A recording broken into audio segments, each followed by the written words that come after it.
Hello. We want to give you our deep greetings and blessings on Swami's upcoming birthday. And it's such a joy as the years go by. When Swami left the body, his presence with us seems to grow stronger and stronger. So on the anniversary of his birthday, May 19th, it's a good time to really try to open our hearts and our minds and feel his blessings. You know, I just finished writing a blog on Swami's birthday and some of his wonderful qualities: kindness, divine friendship, expansiveness, and so on. There are so many aspects to Swami and facets to what he is and what he did in this lifetime. And we could talk about many of those. But I thought for this short little talk that Devi and I are giving for this year's birthday anniversary of Swamiji, to talk about how he dealt with adversity. Because obviously right now, the world is seeing a lot of adversity, and we've been in connection with our Sangha in India quite a lot lately. And of course, you know that the pandemic has really flared up there. And then they just got hit with a cyclone, and we're getting videos from our friends there of flooding going on. So I thought that it would be helpful to just touch on how Swamiji dealt with adversity and to reinforce the fact that Ananda, by extension, is doing exactly what he and Master would like us to do. Honestly, I think he and Master are very proud or gratified with the way that Ananda people are behaving at this time. But let me come back to dealing with adversity. Swamiji, of course you know, dealt with tremendous adversity. Many outside forces trying to, I don't know, attack him or limit him. And not only outside forces, but he had almost all his adult life, he had physical karma, diseases and conditions that he was dealing with. You know, we feel that he was really taking on people's karma, or at least karma for the work of Ananda that was being done. One time, Devi and I, in starting our work in Italy, it was a very difficult first winter there. And when Swami visited, he didn't really commiserate with us. He just said, no great work is done without someone's tapasya. Well, Ananda is a great work. Master told Swamiji, you have a great work to do, and a great work is not done without someone's tapasya. And Swami did a lot of tapasya on behalf of the world, but specifically on behalf of all of us who are watching this little video. So how did Swamiji deal with adversity, and how is it a model for us to deal with these times of crisis? First of all, he absolutely refused to accept the fact that adversity was unfair. One time he was going through a health crisis, and someone said half-jokingly to him, "Oh, Divine Mother is just not fair to you, Swami." And he replied very seriously, he said, "Never say that. Never ever say that. Divine Mother gives us exactly what we need, and it's always given out of love." And he was very serious about that. So the first thing is to accept what comes, not as negative, but as the gift of love from Divine Mother. Now, love can be expressed in many ways. In this sense, it's being expressed as difficulty to help free us from our karma, but also to allow us to be channels of her compassion, of her light, of her desire to help people in the world. And so always accept whatever comes. That was the first thing that Swami modeled for us. Secondly, never allow yourself, if possible, to put out negative energy. He always put out positive energy. There were many, many reasons to complain or reasons to blame someone else. What good is that? In many cases, it's an impersonal force. Who are you going to blame for that? Well, you can blame governments. If you want to blame, you can always find somebody. But he never went there. So instead of putting out negating energy, put out positive energy and ask not, why did this happen, or, oh, poor me, but what can I do? And especially, what can I do to help others? When we help others, our hearts expand, and through that expanded heart, then Divine Mother's qualities of love and friendship and compassion and caring about people, she needs expanded hearts for those people, for those qualities to flow. And Swamiji had a huge expanded heart. Even physically, you could see his erect posture and his heart energy leading like the prow of a ship as he went through life. So accept what's happening, put out positive energy, and then the final quality is deep, deep attunement with Master and with Divine Mother and the line of Masters behind.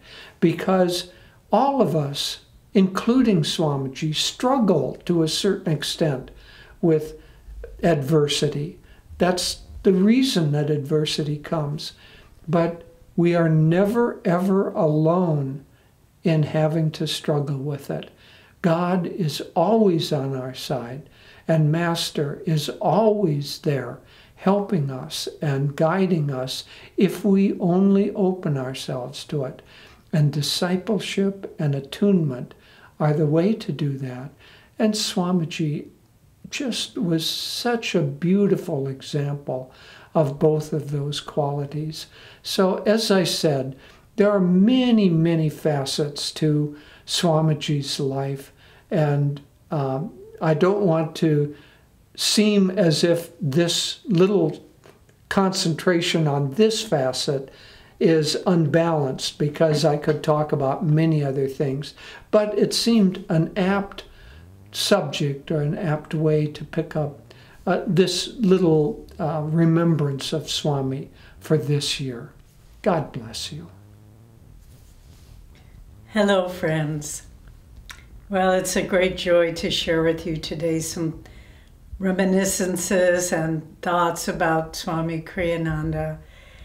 There's a very touching and moving shloka, verse in the Bhagavad Gita, where Krishna says to Arjuna, Arjuna asks, who is the better yogi, he who worships God in an unmanifest form or in form?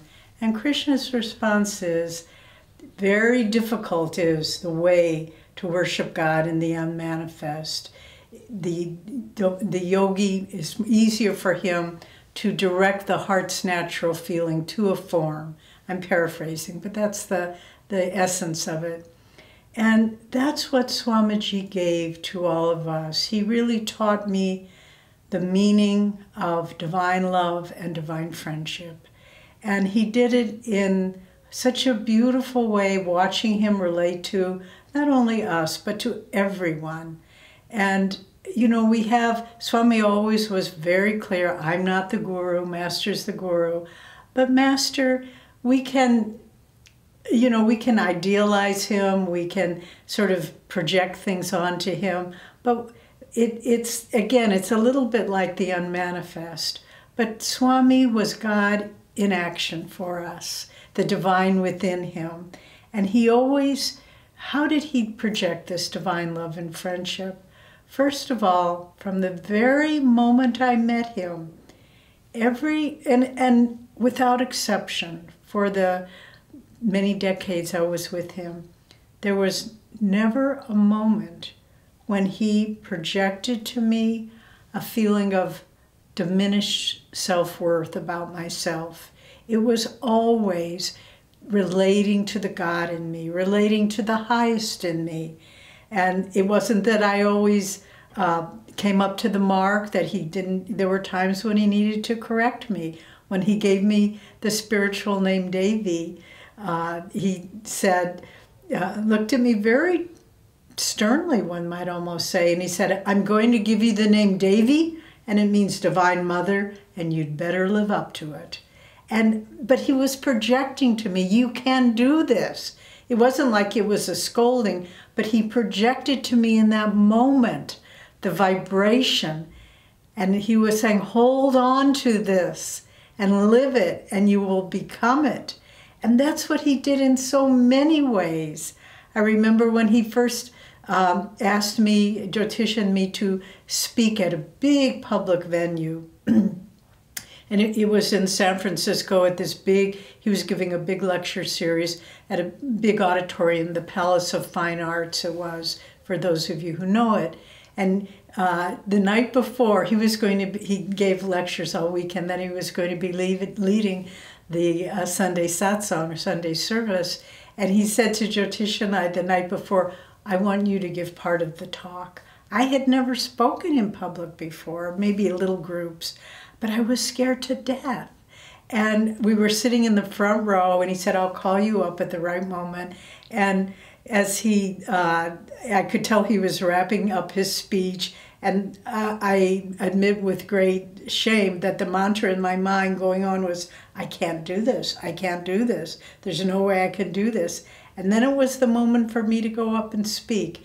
And I literally felt Swami's energy reaching out to my heart and mind, uplifting me, bringing me up onto the stage. And I spoke, and it went easily. I don't know how well, but at least it went easily for me. And that formed the direction of my life. But again, it was like, you can do this.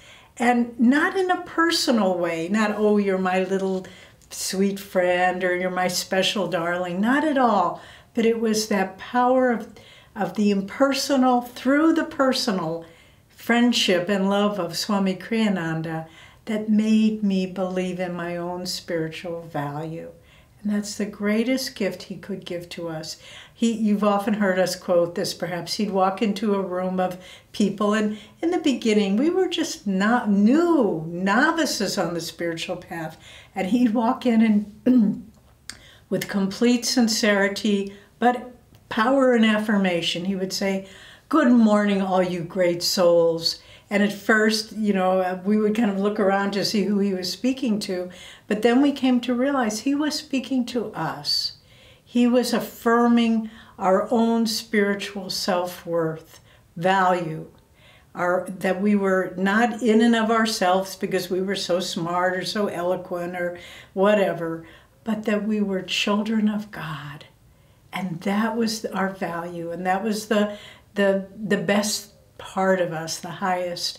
And we saw him doing this with people all over the world. I never saw someone in his presence, even if it was a casual encounter with a store clerk or somebody waiting in an airport, where I felt he uplifted their energy. He made them feel something about themselves that maybe he hadn't ever done before.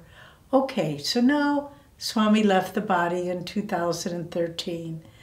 But we can, by listening to his voice lecturing, by listening to his music, singing, and the way he chanted, and the way he talked about Master and wrote about Master, we can feel his vibration and take it as his way of uplifting you. He often said, if you listen to his talks, he said, I don't want it to convert you to anything but your own highest self, your own higher self. And that's what he was doing with all of us, converting us to our own higher self. And we can still work with him in that spirit of divine love and friendship, and try to discover within ourselves see us the way Swami saw us, the way he sees us, the way he sees you, even if you never met him. He sees you from his place in Master's bosom as a child of God. And all the rest of it is just dust on the surface that can easily be wiped away. So thank you, Swamiji. We honor your birthday. Thank you for believing in us. Thank you for continuing to believe in every soul that comes to Master's Ray with an open and sincere heart. We are grateful to you beyond any words of expression.